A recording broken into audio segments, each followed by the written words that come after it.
The night was thick with the scent of gasoline and rain, the flickering light above the deserted gas station casting long, restless shadows across the wet pavement. Officer Emily Carter adjusted her badge, exhaustion clinging to her like a second skin after a 14-hour shift. She had been on patrol alone, answering a minor disturbance call near the outskirts of town.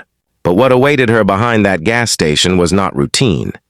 It was a nightmare that would test her courage, her faith in humanity, and the meaning of true brotherhood. If you believe in kindness, redemption, and second chances, then please take a moment to like, comment, share, and subscribe to the channel. Your support helps spread stories that remind us there's still light in this world, even in the darkest corners. Emily had been a cop for only 3 years, but she had already seen enough pain to fill a lifetime. Yet she carried herself with quiet dignity, a symbol of compassion wrapped in uniform blue.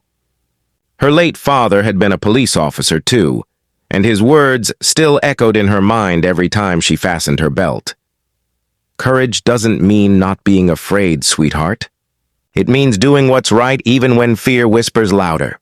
Tonight, that whisper grew into a scream.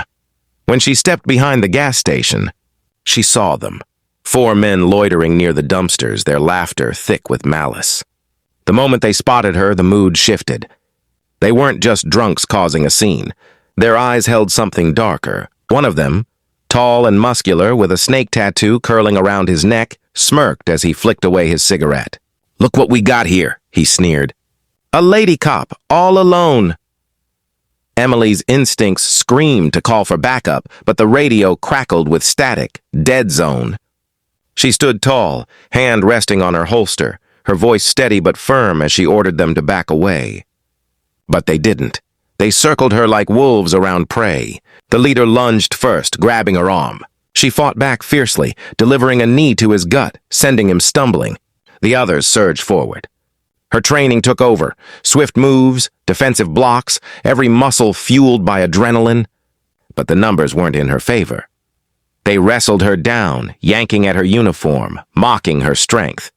Her badge clattered against the ground, glinting under the streetlight like a fallen piece of honor. She gritted her teeth, refusing to scream, refusing to give them that satisfaction. One of them raised his fist, and for a brief second, she thought of her father's proud face.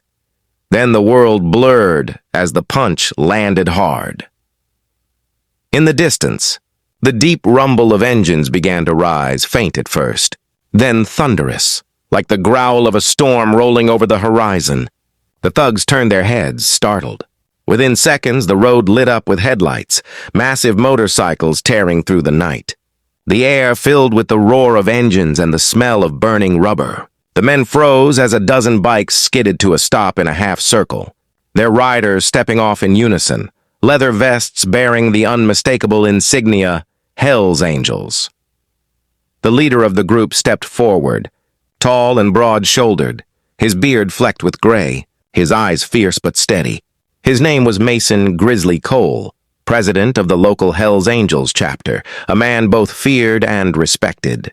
He looked down at the injured officer on the ground, her uniform torn, blood trickling from her lip, and something inside him shifted. Without a word, he turned his cold gaze to the attackers. The thugs tried to bolt, but the bikers closed in fast. Grizzly's voice cut through the chaos like a blade. "You boys picked the wrong person to mess with tonight." The air grew heavy, the kind of silence that precedes a storm. What happened next wasn't violence. It was justice, raw and unfiltered. The Angels didn't need weapons. Their sheer presence made the thugs crumble. Within moments, the men were on the ground, restrained and terrified, begging to be let go. Grizzly crouched beside Emily, offering his hand. "Easy now, officer," he said softly, his tone unexpectedly gentle. Emily hesitated, then took it. Her palms trembled as he helped her stand. "You're safe now," he added. She blinked through tears of shock and pain. She had heard stories about the Hell's Angels, outlaws, rebels, men who lived by their own code. But what she saw in that moment wasn't lawlessness. It was loyalty, the kind that transcends reputation.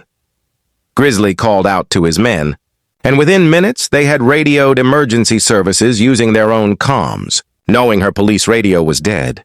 As they waited, he handed her his leather jacket to cover her torn uniform. The sight was almost symbolic, the protector wearing the mark of the outlaw. She sat on the curb, shivering from shock in the cool night air, while the bikers stood guard around her like sentinels. When the paramedics arrived, the thugs were handed over to the arriving officers, cuffed, bruised, and silent. But the tension didn't fade easily.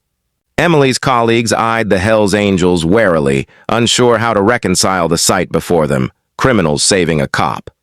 Yet Emily, her voice hoarse but resolute, spoke up. "They saved my life," she said firmly, and that truth hung in the air, unshakable. Over the next few days, Emily's story spread through the department and the local media. But the headlines twisted it. "Biker gang rescues officer," as if it were some sensational oddity. What they missed was the humanity behind it, the bridge built between two worlds that rarely understood each other. Emily couldn't shake what happened. She visited the Hells Angels clubhouse a week later, not as a cop, but as a person who owed her life. The sound of music, laughter, and revving engines filled the air. When she entered, conversations halted. Every man turned to her, uncertain what her visit meant.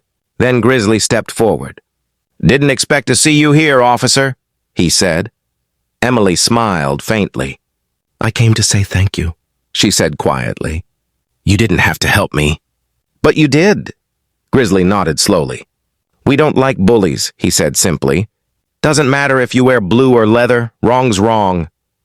His words stayed with her long after she left. Days turned into weeks, and Emily began to notice something remarkable.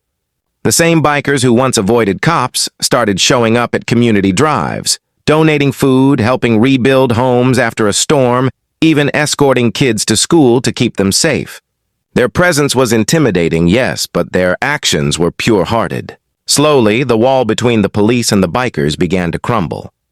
Emily realized then that goodness doesn't always wear a uniform or follow the rules written in law books. Sometimes it roars down the highway on two wheels, wearing a patch that the world misunderstands. She found herself visiting the Angels more often, bridging two unlikely worlds, law and brotherhood. Each visit reminded her that redemption isn't about erasing your past. It's about choosing to do good despite it. One evening, months later, Emily attended a memorial service for fallen officers. As she stood silently by the wall of names, a familiar rumble filled the distance. The Hells Angels arrived, not for show, but in silent respect. They dismounted, removed their helmets, and placed a wreath at the foot of the memorial. No words, no speeches, just a simple act of honor. Tears welled in Emily's eyes as she watched Grizzly bow his head. In that moment, she understood her father's words fully. Courage wasn't about uniform or badge, it was about heart. And these men, despite their reputation, had more heart than most she'd ever met. From that day on, Emily made it her quiet mission to change how people saw them. She started community events that brought police and bikers together, charity rides, food drives, even joint patrols in tough neighborhoods. The partnership changed the city. Crime dropped, respect grew, and the stories people told began to shift from hate to hope. A year later, Emily stood again at that same gas station. The memories still haunted her, but this time she wasn't alone. The Angels had repainted the back wall, covering the scars of that night with a mural. An image of a police badge and a winged motorcycle intertwined.